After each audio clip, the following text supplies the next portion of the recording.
Namo tassa bhagavato arahato samma sambuddhassa. Namo tassa bhagavato arahato samma sambuddhassa. Namo tassa bhagavato arahato samma sambuddhassa. So we are again here with the series for Essential Theravada Buddhism, or Beginner Buddhism, or Beginner Theravada Buddhism. We had talked a little bit about an introduction and why we need to talk about beginner topics and how we can talk about these things again and again and again, and we should bring them to mind again and again and again. We also talked about Namo tassa bhagavato arahato samma sambuddhassa. This is the number one chant that any monk will be chanting, because it just happened so many times before every single Dhamma talk or before his chanting. So many cases, sometimes even before confession, some monks they insist on doing Namo tassa. And Namo tassa is the shorthand for that. So we did the Namo tassa because one is the most important or popular or recited chant in Theravada Buddhism. What is number two? So number two would be 𝗷𝗶𝗶𝗀𝗃. This is the chant to describe the Buddha's qualities. This is, sometimes we call it the nine qualities of the Buddha. Now there's 9 qualities, but there are actually 3 qualities. The first 3 qualities that we discussed in Namo tassa are actually part of the 9 qualities. So we really only have to cover 6 new topics today, but we will be talking about the total of 9 qualities, because like I said before, you might be able to remember, or you might have forgotten, and so for that reason we just do things again and again and again and remind ourselves what are the qualities, what are these teachings. Like I said before, we chant this many times every day, sometimes a couple times per day. Actually, on the way this morning to alms, I was chanting this, also the Metta Sutta. So it's done again and again and again because we want to bring these qualities to mind. And so listening to a Dhamma talk like this again and again and again is very important. Whether you know it or whether you do not know the exact details that are covered in this Dhamma talk. You can skip to maybe this part right now where I describe what 𝗷𝗶𝗶𝗀𝗃 is. In a little bit I'll discuss that. But we want to talk about Ratana. So we're going to talk about the triple gem. This is the Buddha, the Dhamma, and the Sangha. And we have, it's called the Ratana, is a gem. A gem is something that is useful, it's valuable, it's sought after, it's useful, and you can do many things with it. Like gold, silver, diamonds, rubies. These are precious metals, precious gems. And they can be something that cannot be taken away from you. So if you have gold, or a diamond, someone can rob you of these items. If you bury them, someone can dig them up. There could be an earthquake and they can be removed or moved from there. A thief could take them. But when you really take triple gem, when you take refuge, then it is up to you to keep these precious gems within you. They can offer refuge. And so we have a triple gem. We also have sarana. We have ratana and we have sarana. So the triple gem is the Buddha, the Dhamma, and the Sangha. And the threefold refuge, 𝗃 sarana, is refuge. It's like a shelter. It's like a house that protects you from the elements. So you take refuge in the triple gem. Many times before you will take the 5 precepts, you actually say, 𝗃 saranena saha pancha silam yachami, anugaham katva silam deta me Bhante. So you're saying, 𝗃 saranena saha pancha silam yachami. You're saying with the 3 refuges, with the 3 refuges, triple gem, with the 3 refuges in triple gem. Please give the 5, I'm asking for the 5 precepts. This is something when you go to a monk, when you go to a monastery, and you make a donation, usually you will say that phrase. You will take triple gem, you will take the 5 precepts in order to reset or redetermine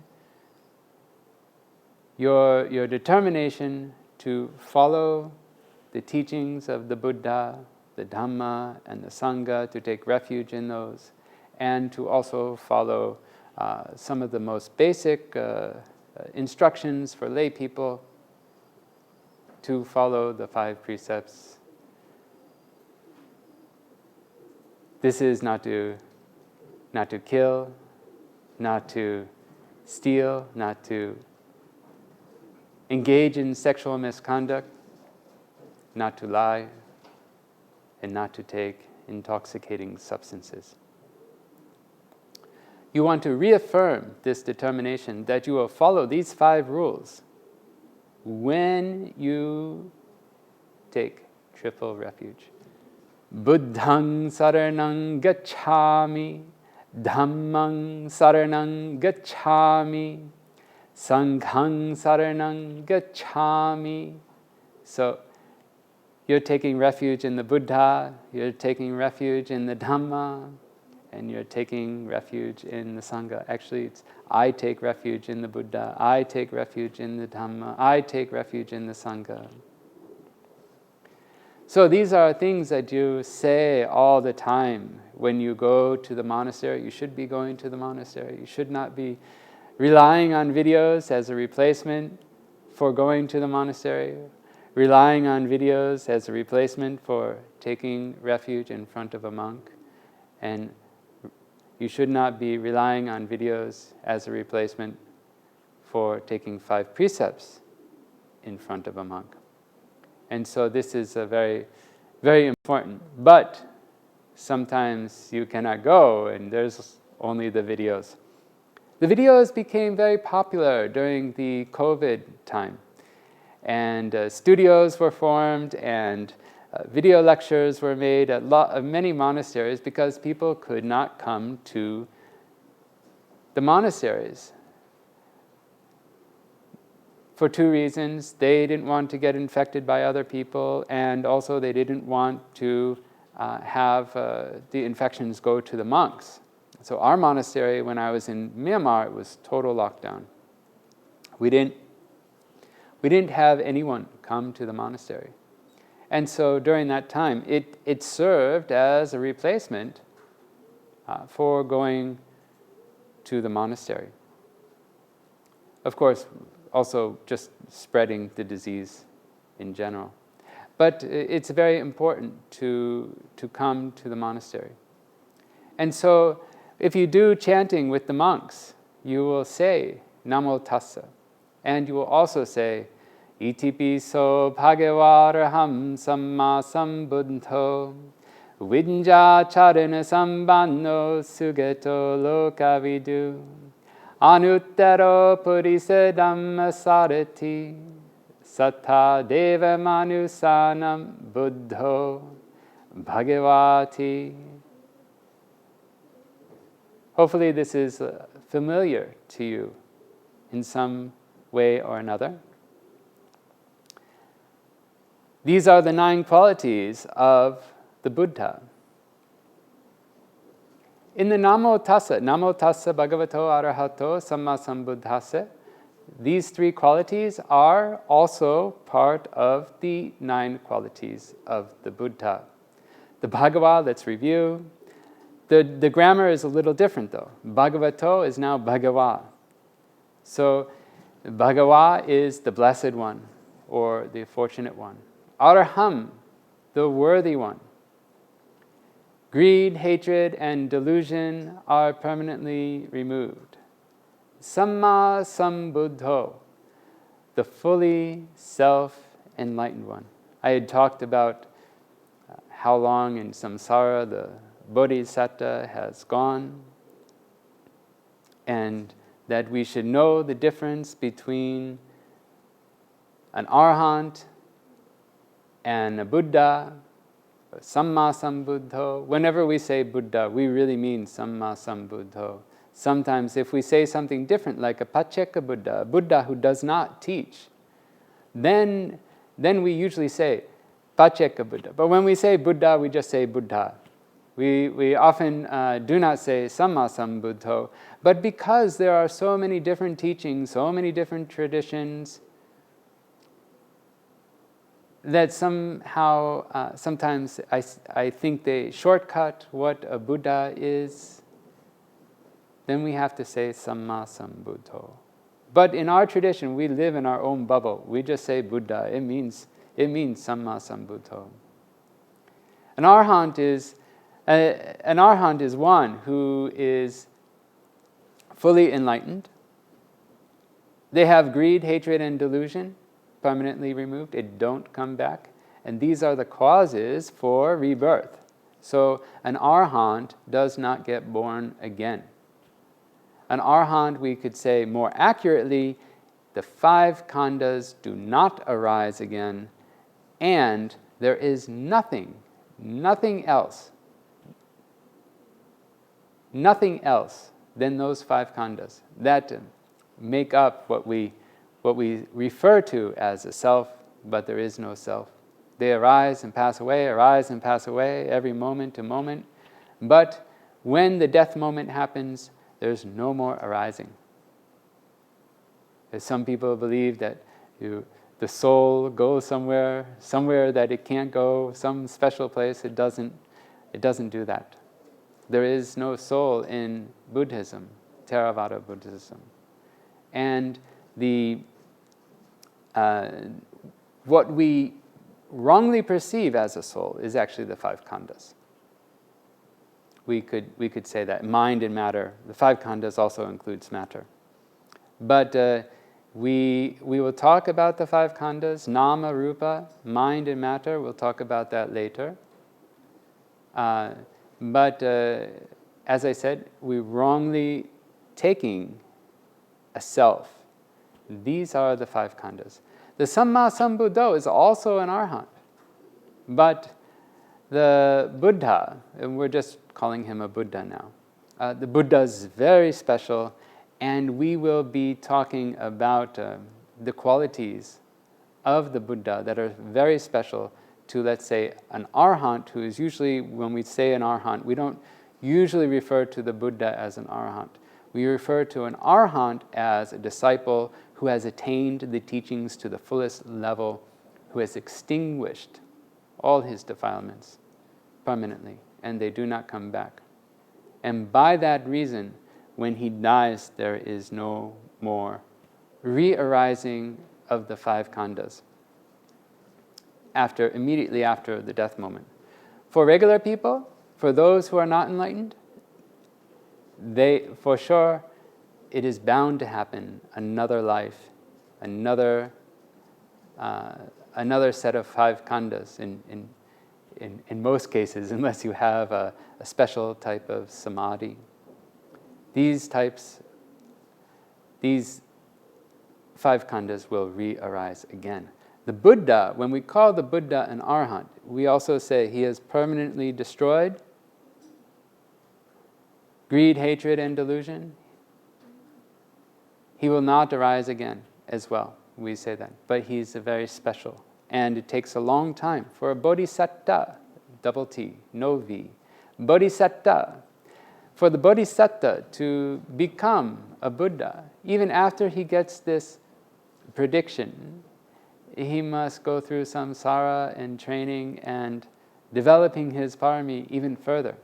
Originally his parami is enough to become enlightened, but he wants to go further. He wants to be special, a special enlightened person who can teach like no other, who can set the Dhamma wheel in motion when it is not present.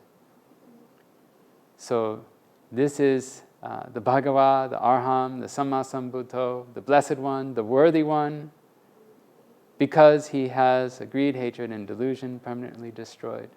And the Samma Sambuddho, the one who is fully self-enlightened. He has no other teacher.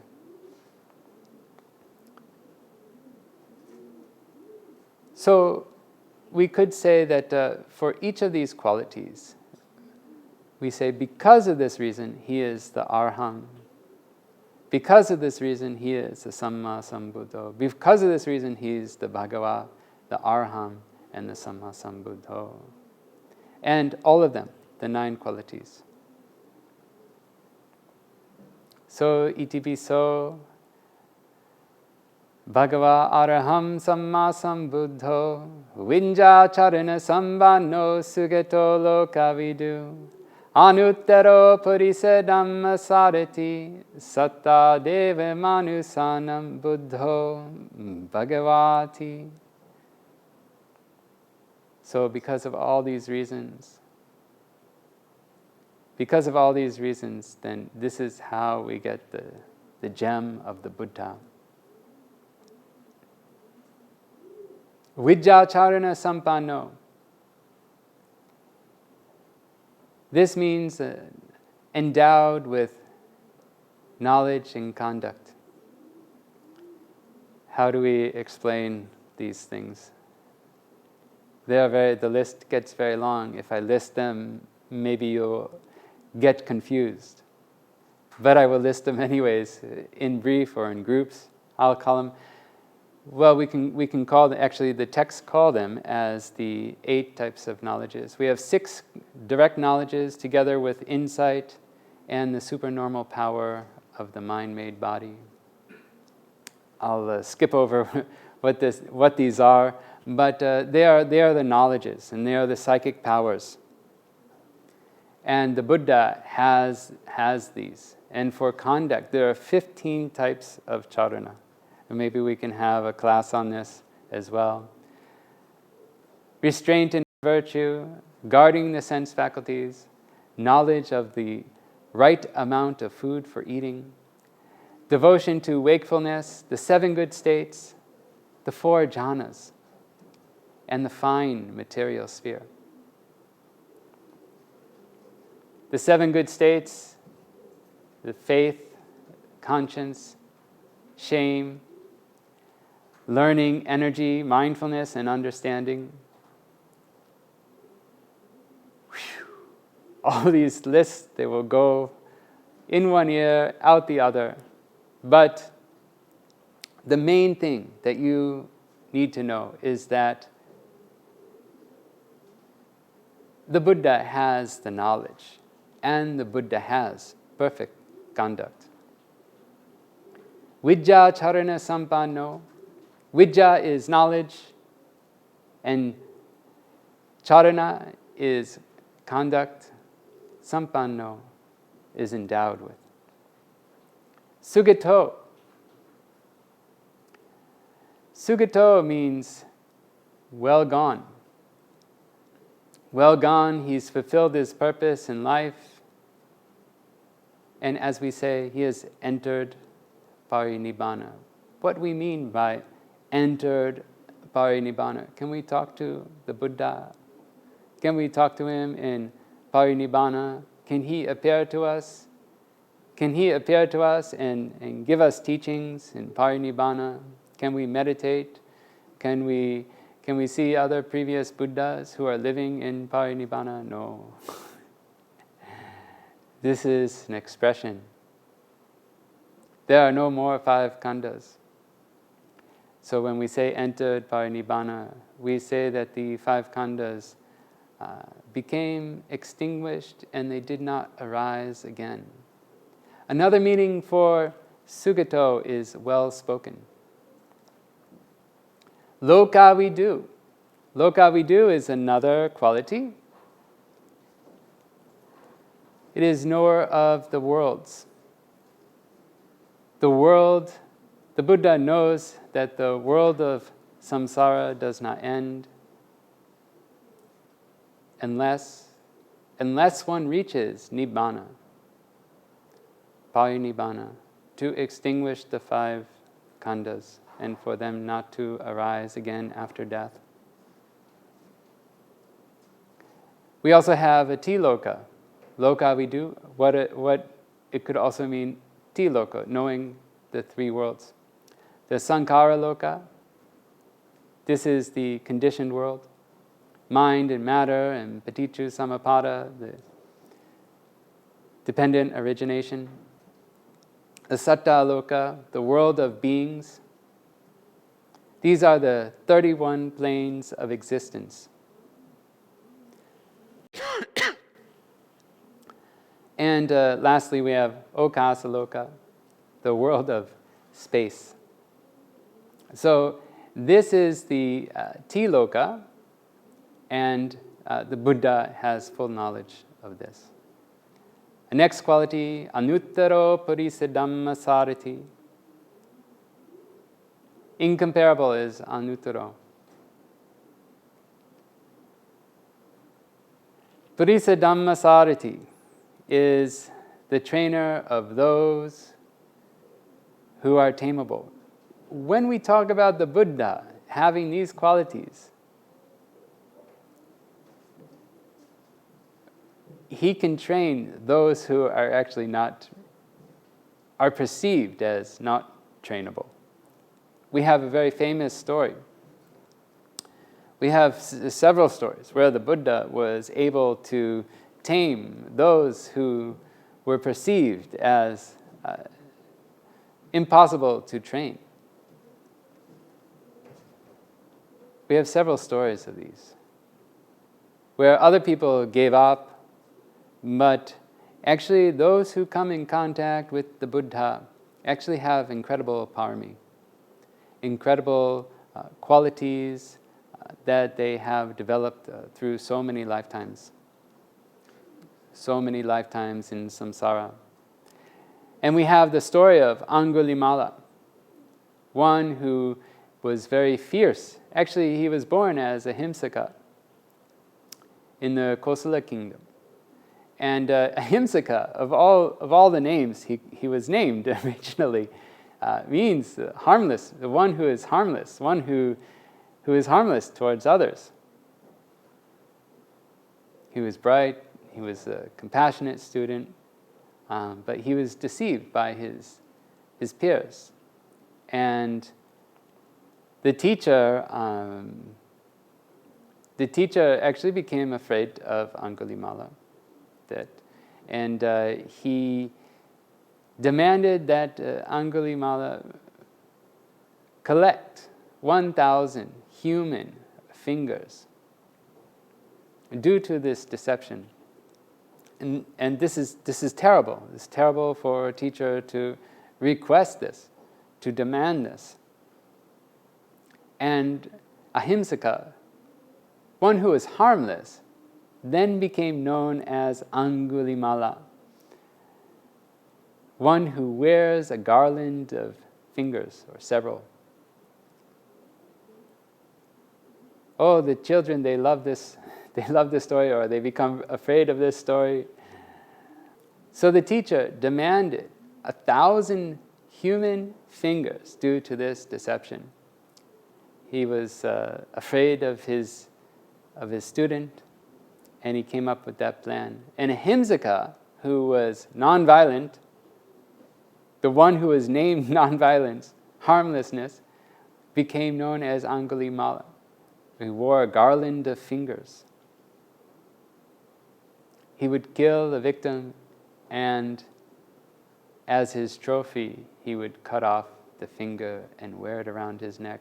And he wanted to collect 1,000 of these fingers. He turned into the greatest feared murderer,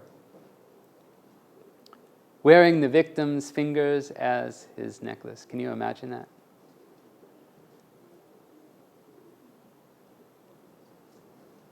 Back then, they didn't have communication, and they didn't have law enforcement like they really do now.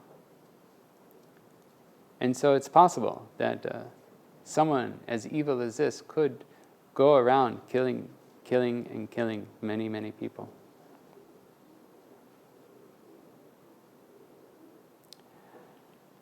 The Buddha, he's around the area of Angulimala. He knows that Angulimala will be able to become enlightened.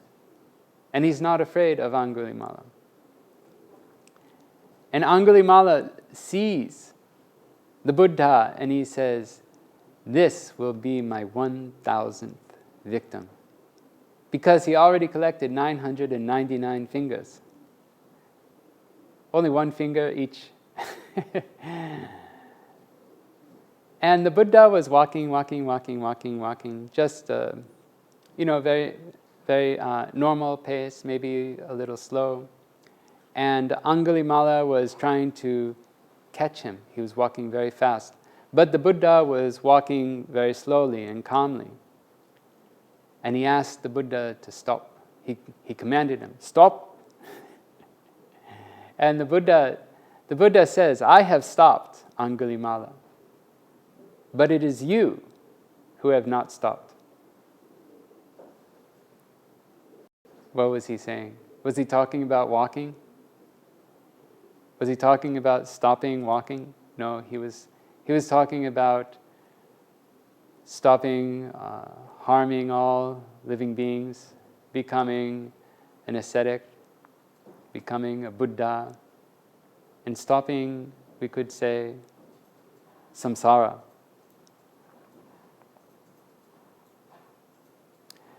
Angulimala, he came to his senses, we could say. He had remorse. He throws away his weapons and he asks for forgiveness. And then he went forth as a Buddhist monk.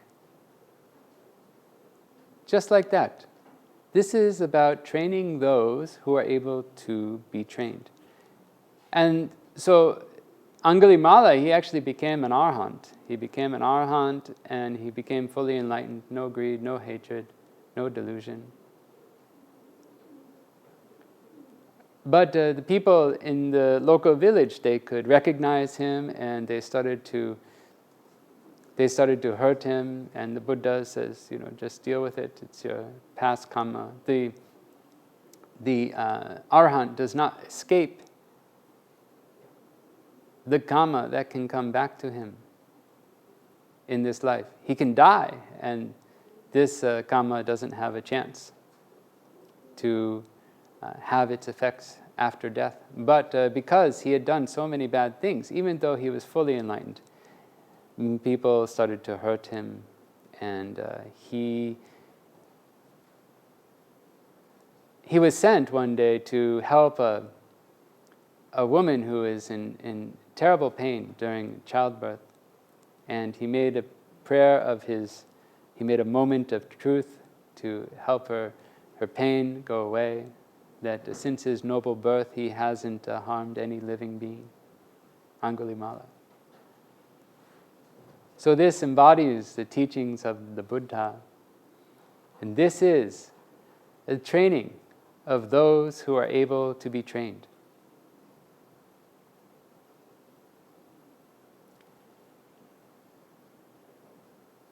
So I hope that you can also come across the teachings of the Buddha and use this as inspiration.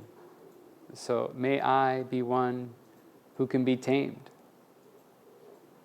The best way is to get rid of the greed, hatred, and delusion, to remove all the negative states of mind permanently, to try that, to do that, and to accomplish that.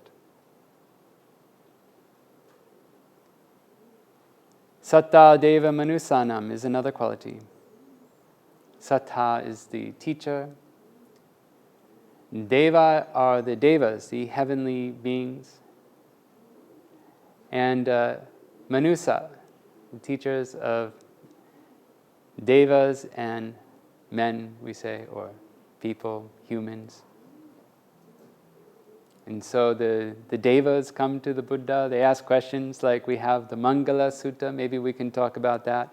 There was also another monk doing a series of the Mangala Sutta, a very in-depth study of the Mangala Sutta, in which the Buddha taught the devas about what is the highest blessing. Buddho, this is another quality. It means the awakened one. We have a Pali phrase for this, but I'm going to translate it for you, just give you the English translation. Since he himself understood the Four Noble Truths and also awakened other beings to them, therefore, for reasons such as these, he is called the Buddha. So awakened is understanding the Four Noble Truths, and for a Buddha, a Sammasambuddho, he is able to bring others to understand the Four Noble Truths. And we'll talk about this later. We can't talk about everything at once. The Bhagava. The Bhagava is mentioned, 𝗹𝗶𝗀𝗃 Bhagava, and at the very end, Buddho Bhagavati. So it's mentioned twice. It's the blessed one, the fortunate one. We have the conclusion to this talk. We have so to summarize everything, we have the verse, we have the meaning, we talked about the meaning, we talked about why it's important. So we have the verse, 𝗹𝗶𝗀𝗃 Bhagava Samma Sambuddho. We talked about the English meaning of this. We talked about why it's important. Well, it's the Buddha. You're taking refuge. Buddhaṃ saranang gacchāmi. It's also, as the triple gem and the three refuges. So it's very important. And also you can practice the Buddha's qualities, Buddhanusati. It's a type of meditation. It's very important. 𝗹𝗶𝗀𝗃 Bhagavāraham Samma Sambuddho Vinjacharana Sambano Sugeto Lokavidu Anuttaro Purisa Dhammasarati Sattha Deva Manusanam Buddho Bhagavati. Maybe you can remember some of the terms in this Dhamma lecture that I gave to you today. 𝗹𝗶𝗀𝗃, such as he. Bhagava Araham Samma Sambuddho, the blessed one, the worthy one, the perfect, self-enlightened Sambuddho. Vijjacharana Sambano Sugeto Lokavidu, the one who is endowed with understanding and good conduct. He's well gone and knower of the worlds. Anuttaro Purisa Dhammasarati, the unsurpassed guide for those who need the training or taming, who are able to be tamed. Sattadeva manusanam buddho bhagavati, the teacher of gods and men, the Buddha and the Blessed One. Bhagavati, the T is actually like an end quote character, to let you know that this is a quote. So you can see this quote. The Buddha talks about himself. He talks about the Buddha, the Dhamma, and the Sangha in several places. We have a paritta about this. So I hope that you can understand these qualities. Understand that it's the second most widely chanted verse in Pali that the monks do. I have this on my website. I have some of the most basic Pali chants to learn. If you just Google the most basic Pali chants to learn, the Pali chants to learn, then Google will bring you to my webpage. Actually, not many people have a webpage titled with some of the most essential Pali chants. Of course, this is on it. It's number 2. In terms of popularity and monks chanting and routinely chanting, this would be number 2. It is also called the practice of Buddha Nusati. We have many monks with beads, not Anguli mala, but just a regular mala. And people count the beads. And so usually they do the 𝗷𝗶𝗶𝗲 bhagava araham samma sambuddho, and they chant the whole thing, one bead. And again, 𝗷𝗶𝗶𝗲, and the whole thing, another bead. Like this, they chant and chant and chant and do a whole round of beads on one, we say, mala.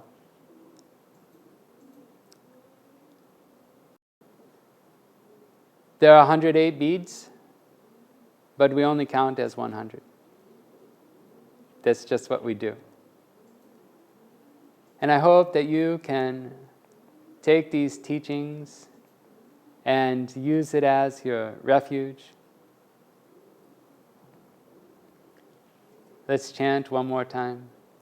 𝗷𝗶𝗶𝗲 bhagavaraham samma sambuddho Vinja charana sambanno sugato lokavidu Anuttaro purisa dhamma sarati Satta deva manusanam buddho bhagavati. So I hope that you can, of course, take refuge in the Buddha, the Dhamma, and the Sangha, that you can request refuge from a monk in person. You can understand the Ratana, the value of the triple gem.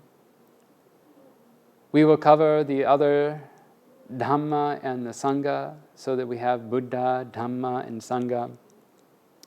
And then we will go over some other key points. Mostly we'll probably talk about the 10 courses of wholesome action. We'll probably talk about some other things first. Yeah. We'll talk maybe about the Buddha's relics, and how refuge is broken, and some other related items. So I hope that you can use these teachings to calm down your mind and to reduce the defilements, so that with this calm mind you can see the Four Noble Truths with wisdom, seeing that all conditioned matter arises and passes away, that is anicca, dukkha, and anatta. To see it as impermanent, suffering, and non-self, so that you can reach Nibbana safely and quickly.